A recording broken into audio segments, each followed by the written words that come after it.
Hey everybody, my name is Peter Allen. I guess I'll hold on to it. I live 90 miles north of here. Drove down here this morning, beautiful drive, and I'll tell you a little bit more about the farm in a minute. Back in the early 2000s, I was in graduate school at University of Madison, where I did teaching and research in ecology, complex systems theory, and restoration ecology. And my PhD was looking at the native oak savannas and trying to figure out, where they came from and how do we restore them. In the kind of conventional restoration world, there's a little bit of a paradox with savanna restoration because, they're the historic ecosystems, what they call pre-settlement conditions. That's our target, what we're trying to accomplish. And then we do it and we assume that's the end, and we kind of give it back to nature because humans are bad. So then we step away, and when we do that, which all of you I would assume have observed this, if you step away from a grassland or an oak savanna, it doesn't stay that way. It turns into something else, which around here is the mesic forest or maple basswood climax forest eventually. And so I was really trying to figure out this paradox, and I was looking at how the Native Americans were managing. And one day it kind of dawned on me, and I'll talk about this a little more in a second, but they were managing oak savannas on purpose because they grow the most amount of food. You get the acorns from the oaks, you get the fruit from the fruiting trees, and then you get all of the meat from the herbivores. And the highest herbivore can be supported on a savanna grassland ecosystem in this region. And so once I realized that, I kind of realized if we want to restore these systems, the best way to do it is not necessarily kind of native plant gardening, but more agriculturally, trying to actually restore systems that produce food. And so at that point, I left academia to start a farm. My dissertation kind of laid out a model for a farm that combined sort of multi-species grazing with tree crops. And so I decided to go the more practical route. So kind of the fundamental premise that I operate off of is that we have to have functional ecosystems on planet Earth for human beings to survive. And right now, we don't in many, many key areas of our planet. We've lost ecology. And the reason we're still alive now is because we've substituted the ecosystem services that functional ecosystems provide us with things derived from fossil fuels, which is working for now. It's questionable how long that will last. And so I really believe if we're going to have a dignified future, we need to have healthy ecosystems as a basis for that, both for the land and for our own health. So what do I mean by a healthy ecosystem? So a healthy ecosystem is diverse, resilient, and productive landscape with complex food webs that are regulated by keystone species. So we have a lot of complexity in there. And we've got keystone species, which just means the species that if you were to remove them from the system, the whole system goes away, whether that's like a wolf in Yellowstone or a mastodon 20 million years ago, but we'll get to that. So what was here before? And across the upper Midwest was oak savannas. Aldo Leopold was the first director of the Arboretum in Madison, which is 1,200 acres right in the middle of Madison. And he gave the introductory, the speech at the inauguration of the Arboretum and said that the hill we stand on was an oak opening, orchard-like stands of oaks interspersed with copses of shrubs, prairie grasses, and flowers that grew between. So that's essentially what we're talking about with an oak savanna, which we all saw beautiful examples of on the tour today. But these savannas, the Holocene is the period of time since the end of the ice ages, 12,000 years ago up till now. And so these savannas really covered most of North America. The map there is the range of the buffalo, which corresponds to the savanna range from Alaska down to Mexico.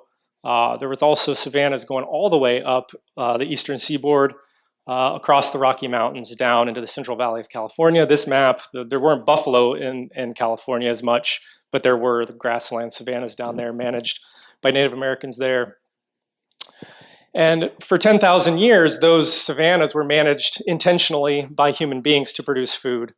And so, we have this myth in our culture that North America was a wilderness and that Native Americans were hunters and gatherers, which seems to me a little derogatory when they were actually forming the entire ecosystems of the entire continent as an agricultural system, not just hunting and gathering. I mean, they did those things, of course, but they were doing more than just that. And because they didn't plow in straight lines and have rectilinear fields, the Europeans didn't recognize it as agricultural. Although when you read their early reports, they describe it as park-like and orchard-like. It's like, well, what's a park and an orchard? It's managed by people for a specific purpose, orchards to grow food. So that's what was happening here. But the interesting thing when you look back earlier, that we had savannas for millions of years before Native Americans were here. So, 12,000 years ago, the ice ages ended, and all of the megafauna went extinct pretty much simultaneously at the end of the ice ages. But those megafauna had been here for 25, 30 million years. And the megafauna, you imagine giant ground sloth or the mastodons, they ate trees, big trees. How many of you have seen a cow that might have a scratch on their butt, rub up against a fence post or a tree, maybe knock the fence post down or knock a sapling down? Now, that animal might weigh 1,000 pounds. Imagine a 20,000 pound mastodon rubbing against a tree. It's going to knock it down. So actually, that was one of their browsing strategies, was to knock down trees with their backside and turn around and strip all the leaves off with their trunks. They were browsers. They ate the leaves of trees. And you can imagine some of these valleys here looking out from the mound, having groves of trees. And you can imagine a herd of, say, 80 mastodons walking down the valley, and they come across a copse of, say, poplar or cottonwood or willow, and they're just going to eat those leaves. And so now we don't have those animals. So those trees grow up, there's nothing to eat them. And then we get the forests that we're all familiar with, the dense undergrowth that we're all familiar with. Those wouldn't have happened so much before because we had all the animals to eat all of that material. And when the animals eat the trees, that opens it up for the sun to come in and for the grasses to grow. And we had many grazing animals here. So bison that were twice the size of the bison that we know of now were here. There were the long-horned buffalo were, I think it was 9 feet from tip to tip of their horns. 9 feet. Camels are native grazers here. Horses, native grazers here. A ton of grazing animals were native here that maintained these grassland savanna ecosystems that were really highly productive. So the peak of mammalian biodiversity happened with these megafauna created savannas about 15 million years ago. Actually, when the ice ages struck 3 million years ago, there was quite a reduction in diversity of grazing animals. A lot of animals couldn't handle the ice ages and went extinct. The ones that survived are the ones we know of, the woolly mammoth and the mastodon. But that was a reduction of diversity. And then when the megafauna went extinct, we talk about we're in the middle of the 6th great extinction now. When you think about extinctions geologically, though, we're looking back at vast periods of time. They happened over long periods of time. With the end Cretaceous extinction or the end Permian extinction, those would have lasted for millions of years. The extinction event that we're in the middle of right now started 12,000 years ago. It started with the loss of the mega herbivores. Because when the megafauna went extinct, it wasn't just them. They're the ones we know about. The dung beetles. You imagine the quantity of dung deposited on the landscape when 100 mastodon walk through, and the amount of dung beetles and insects that would have been necessary, and then all of the birds that following those insects and following the megafauna. And there were cascades of extinctions that happened along with the megafauna, birds and insects. And so that was the beginning of the mass extinction, and now we're accelerating it, but we didn't start it. Okay, so when we look back at these, the Indian managed savannas and the megafauna managed savannas, we see that the savanna form of vegetation, so this is the grasslands with the scattered trees, like this form of vegetation is an emergent property of highly functioning ecosystems. And these are maintained by keystone species.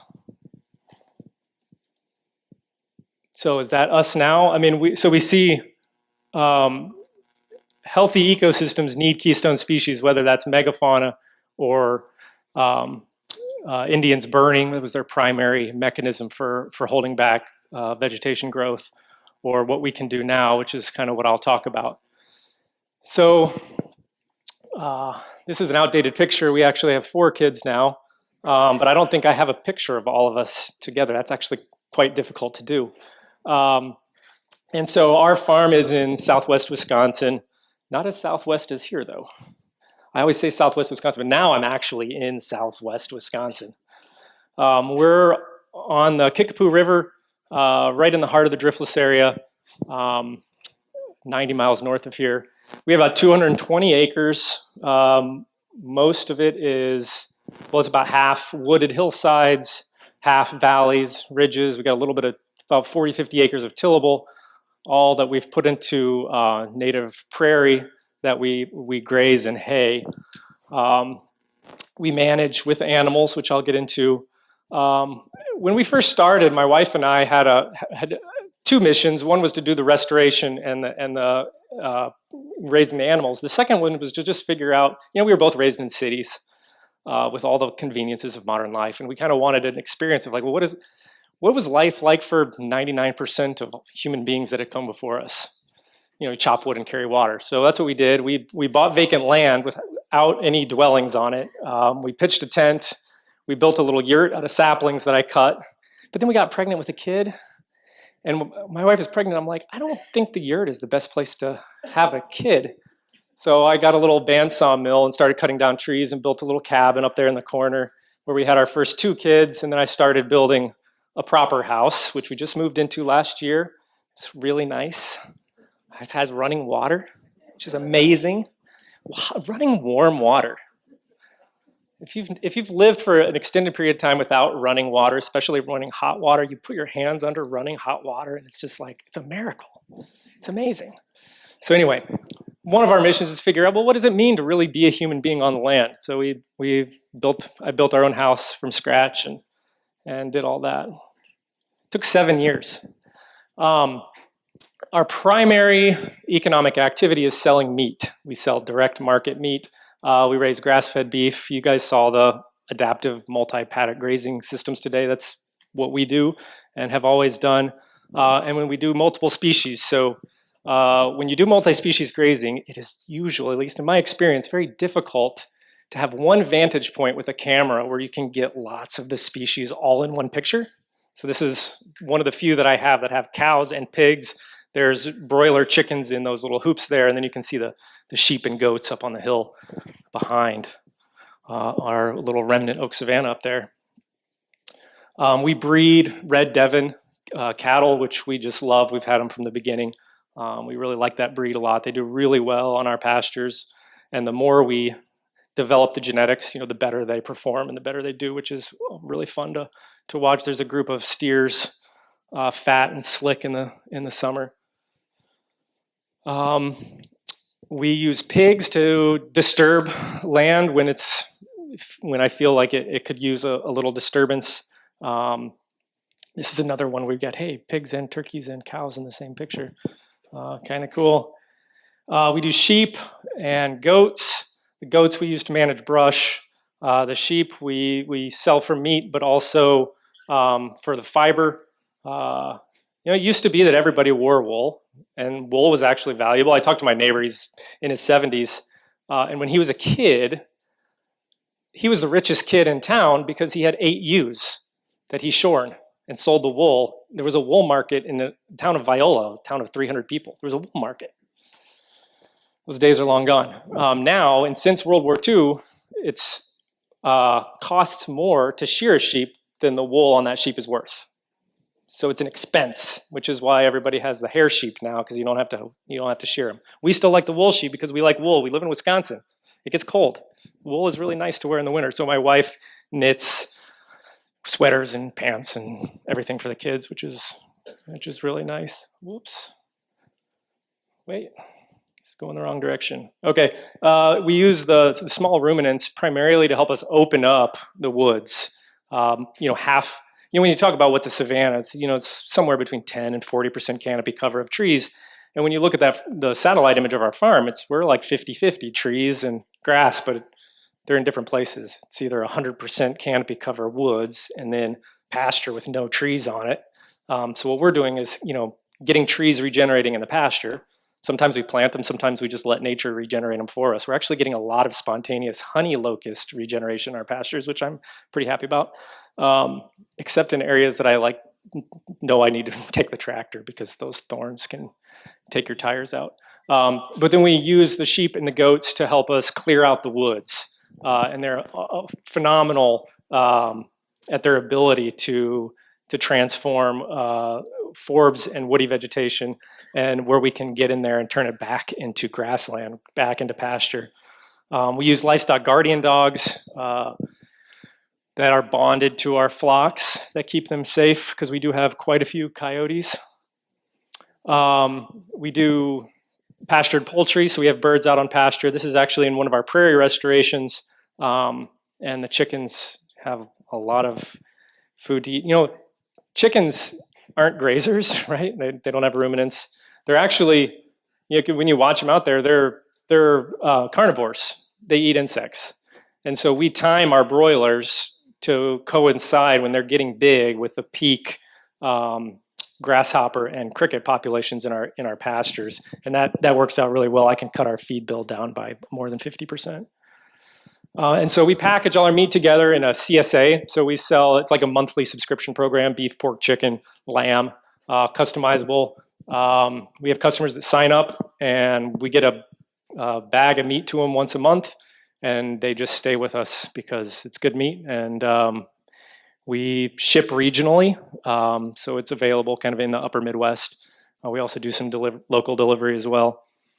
So that's kind of our farm. Now I'm going to transition a little bit and talk about if we want to become keystone species of these highly functional, highly productive systems, we're going to need a paradigm shift. It's not just like we know the biophysical steps we need to take to create these systems, but if we're going to have a larger scale impact, we need to change the way we think about ourselves, the way we think about the land, the way we think about our relationships with each other. And these are just some of the elements of what I would consider a paradigm shift. Right now we think about the land as simple, what is farming but taking something that's very complex, ecology, land, maybe hundreds of species, thousands of species, and then we destroy them all and plant one crop, right? It's the ultimate act of simplification. And part of that is because as human beings, we have a need for comfort and a need to feel like we can control ourselves and our surroundings. And simple systems we can control, right? We can okay, there's 2 or 3 variables. I can move this variable here. I can see what's going to happen. And I can feel confident that what I hope will happen will happen. But in a complex system, they're unpredictable by definition. That's what actually defines a complex system, is one that you cannot predict. And an ecosystem is complex. And so we have to get comfortable with uncertainty and not knowing what is going to happen. Valuing things like cooperation over competition, resilience over efficiency, which I'll talk about in a little bit, building decentralized systems over centralized. Right, the model for a factory or for a farm is a factory. We need to think of a farm as an ecosystem. And instead of humans being separate from nature, separate from God, we have to think of humans as keystone species, as the necessary component to a healthy earth. So I'm going to go through a list of things that I think are really important to consider. One is thinking of our farm as an ecosystem. It's interesting, I was thinking about this the other day and thinking about how Native Americans were managing, and they were living in a functional ecology, and so they were managing their ecosystems as a farm because they were growing food out of the land. Well, we don't have that luxury. We have property boundaries and we have a title to this land or that land. So we have to take our farm and then think about how do we turn this into an ecosystem. Rudolf Steiner, back in the 1920s, in his agricultural lectures that became the basis of biodynamic agriculture, talked about the importance of thinking of a farm as an organism. The concept ecosystem hadn't been invented yet, but it's very similar in his conception of farm as an individuality, as a self-contained entity where we produce everything we need for the farm on the farm. He was especially talking about fertilizer. We need diversification. We need to plant trees, shrubs, vines, grasses, and herbs. So much of our land has become monocultures of one thing or another, whether it's a monoculture of eastern brome grass in a pasture or a monoculture of goldenrod on a hillside that hasn't been grazed in 10 years.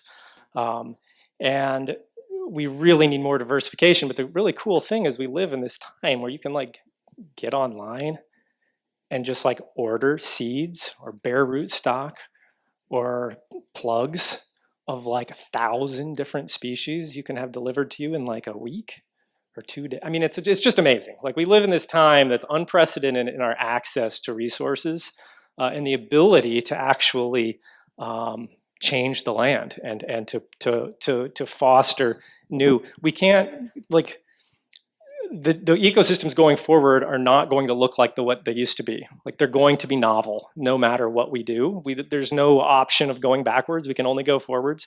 And so figuring out the appropriate ways to diversify the landscape, I think, is a big challenge. And I think one that we need to engage in.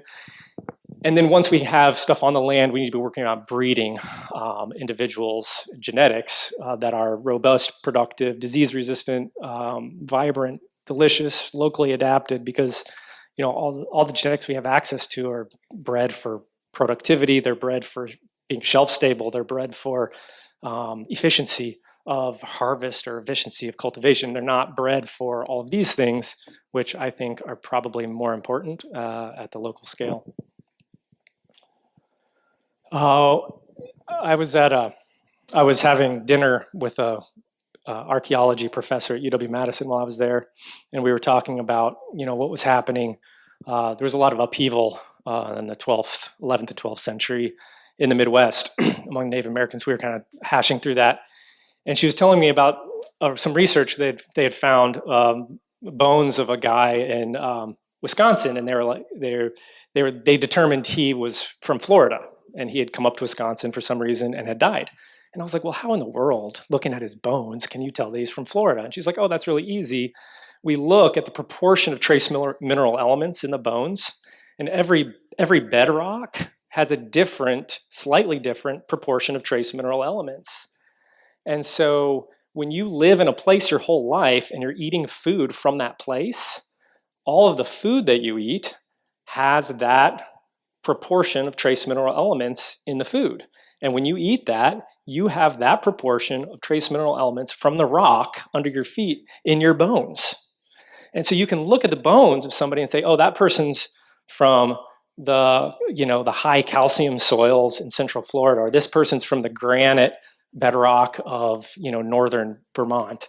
And that's really cool. And when I heard that, I was just like, oh man, when I die, in 1,000 years, some archaeologist digs up my bones. I want them to know, this guy was from the Kickapoo, So anyway, so then I think about that, and it's yeah, I drank coffee this morning. I'm not going to lie.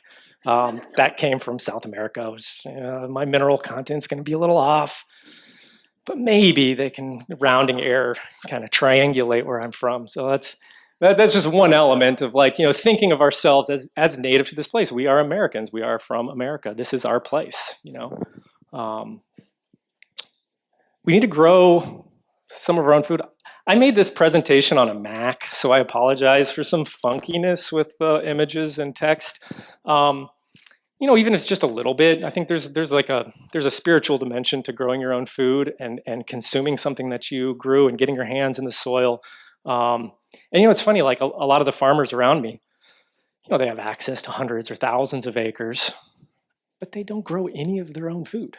They're growing corn and beans. They're growing, they might be running a dairy. I don't think they're drinking much out of the bulk tank. I mean, maybe some of them are. Maybe the kids are. I hope they are. But we need to what extent possible we can. It's really helpful to grow our own food, and we got to think about returning to the soil. We take so much. We take from the soil. And it's time to start giving back. We do as much as we can. We do on-farm slaughter. And then the beautiful thing about that, I mean, beyond the obvious, like this cow was like born, right here, lived its whole life here, and it's going to die right there. But we get everything back. When you take it to a slaughterhouse, they're going to send the hide to the rendering plant. They're going to send the hooves over here. And you don't necessarily get all that back, but when you have it done on farm, they will actually charge you if they have to take anything back in their truck. So the hide, the hock, the head, all of that stuff, and we have lots of dogs. So we don't have to actually buy food for our dogs most of the time. And dogs return it to the soil. So finding ways to close nutrient loops is really important, because for 150 years we've been mining nutrients from the soil. We've been mining minerals. We've been mining carbon. And if we want a healthy future, we're going to have to start giving back to the soil. And part of that is remineralization. So Anne talked a little bit about this in her talk, of the problem with losing minerals in the soil. The mineral content have gone down in all of our food. And so it's, the mineral content of our soil is depleted. The mineral content that our plants have available to them because of how we've treated the soil and the microbiome of the soil means that the plants can't get those nutrients, those minerals. And then, which means we are all demineralized. So the soil is demineralized, the plants are demineralized, and therefore we're all demineralized. And I think the food that is currently available to us is insufficient to maintain optimum human health. I think we are at a point in time where our food is incapable of supporting healthy human beings.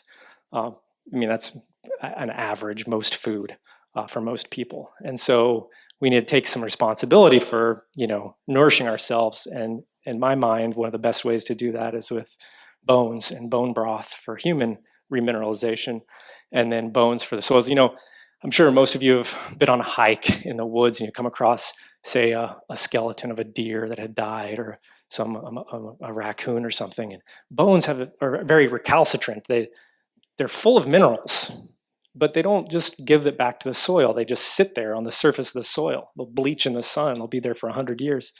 But you give it to a dog will just eat a bone.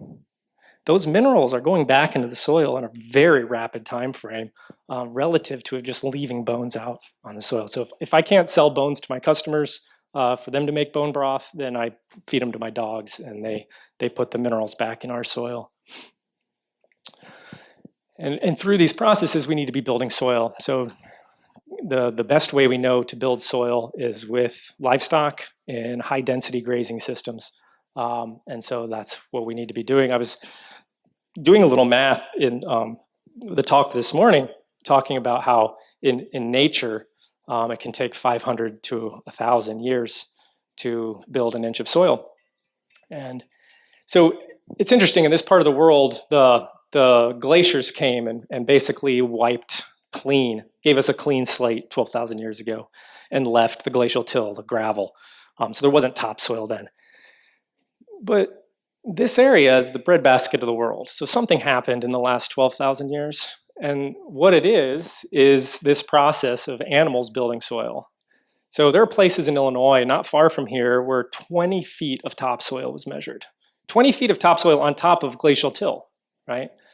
20 feet in well, 12,000 years from the glaciers, but most of that would have been built once it was prairie, which was about 5,000 years ago.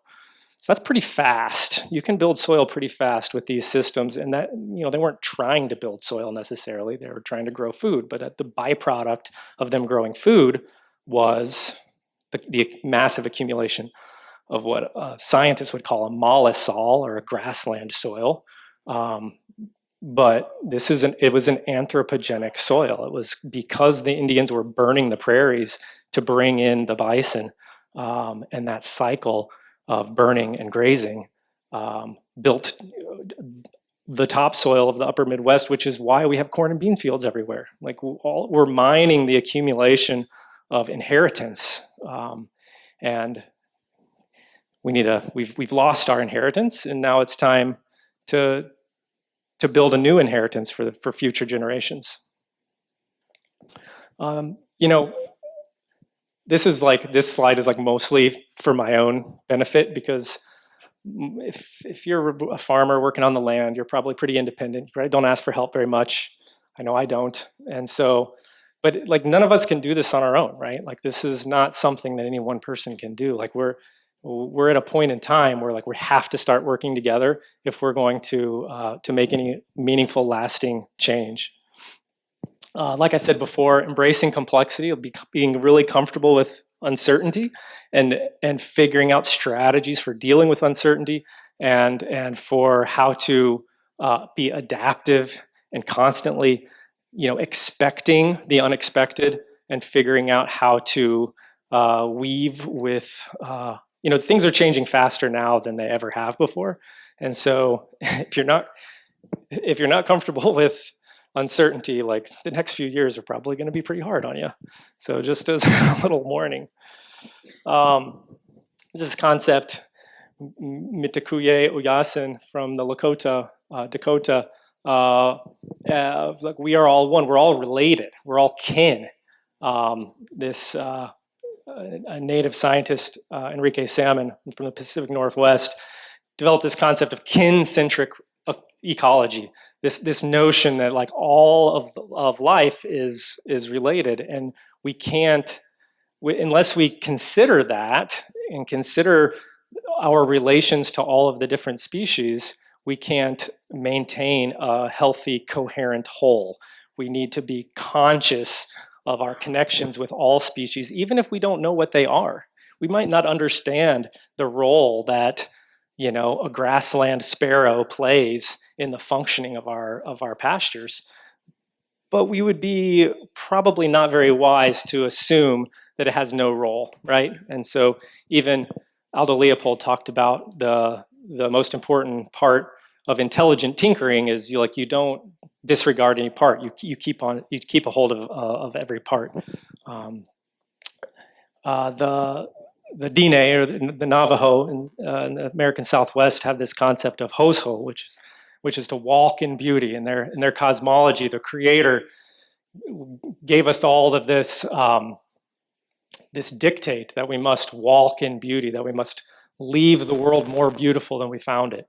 And I think that's a really important notion that we can adopt into our own lives now, of figuring out how each of us in our own way can create more beauty.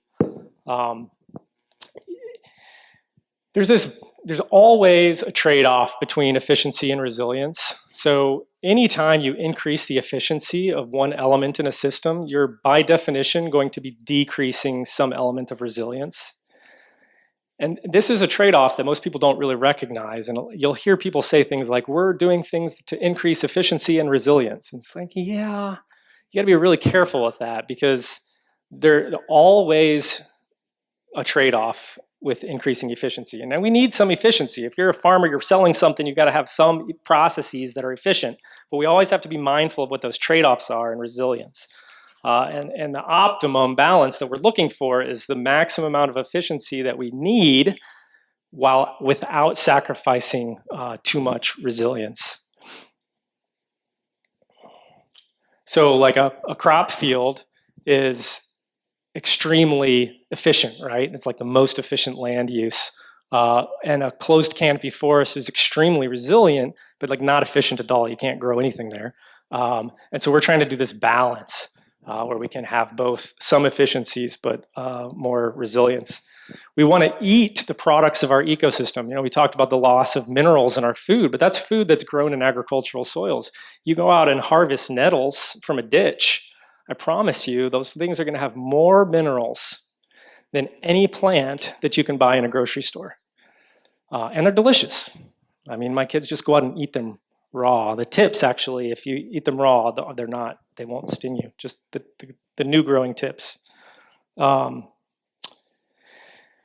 We need to preserve, this is North America, this is the land of freedom. I mean, the Native Americans were extremely free and valued the ideal of freedom, and that was contagious. Our founding fathers were impressed with that, and many of the organizational strategies that the tribes used end up in our own constitution. And so that's something that we need to continue to value maybe more now than ever. This is a really cool study that was done not too long ago in Bali, where they grow lots of rice. And these scientists went and looked at how they were growing rice in Bali, and it was really chaotic. Like there was no top-down control. Every village kind of made their own decisions about when they would plant, and every rice grower's decision affected their neighbors. So if you flooded your terrace at a certain time, that was going to influence what would happen on your neighbor's land. And so basically what has evolved there over the last thousands of years of them doing this is a fairly sophisticated but actually very simple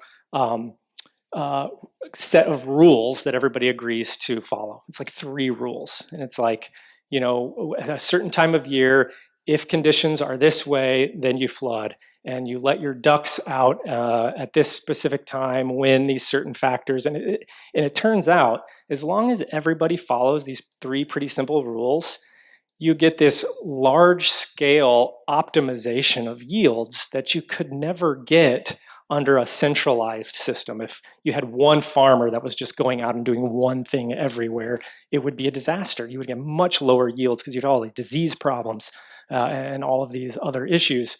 But when you have these local people making their own decisions in their own freedom, but they just agree to follow rules, then you can get this emergence of a higher order coherence. And I really like this example because I think there's a lot of wisdom. This also relates to the work of Eleanor Ostrom, the Indiana University, who is looking at the tragedy of the commons and what are examples around the world where commons resources were successfully and sustainably managed. And what she came up with was that when there were commons areas that were successfully managed, it was when 2 conditions were met. It was when people talked to each other and they came up with rules that they all agreed to follow. And when that happened, there was no tragedy of the commons.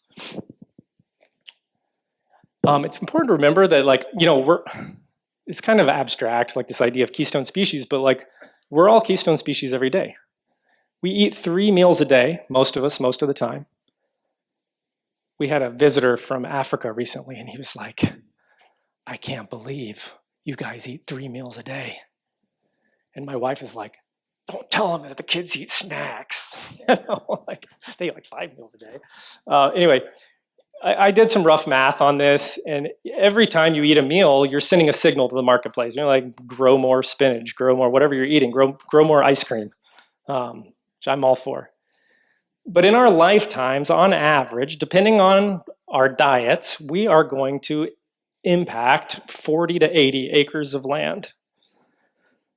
So even if you're not a farmer, you actually are managing land in a very real and very tangible way. I was once at a bar talking to a couple guys, and they're like, well, I don't have 100 acres. I'm never going to be able to restore the land. And I'm like, actually, you can.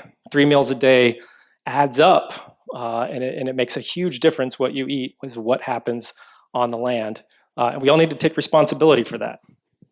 And right now, you know, we're in this time where there's kind of a war waging on agriculture, especially on meat producers, meat's kind of in the crosshairs. Maybe we should move to 100% synthetic beef. Maybe it should be grown in a lab so animals aren't harmed.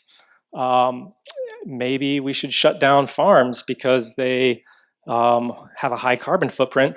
When I say my farm does have a carbon footprint, we sequester carbon.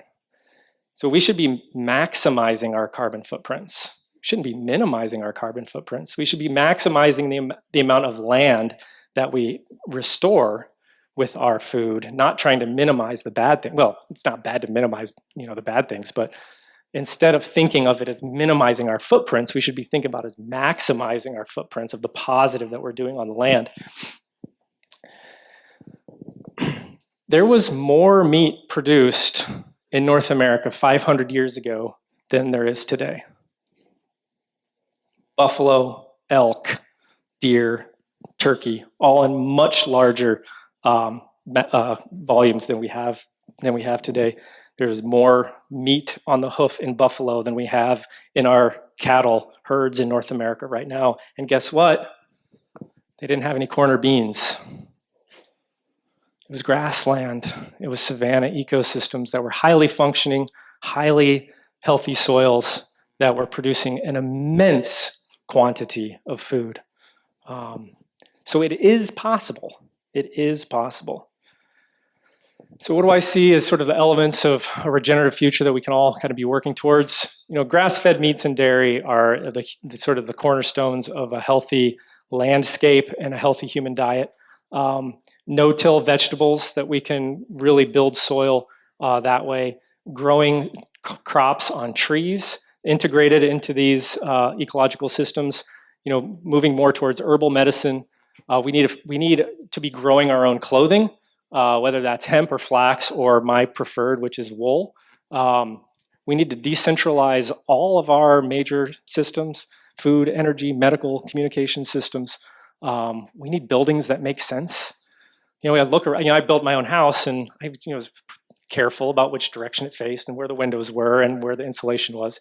And then I drive around and look at the houses that are built and it's like, oh, look, they have this big bank of windows. They must be facing the south. And it's like, well, that's facing the north.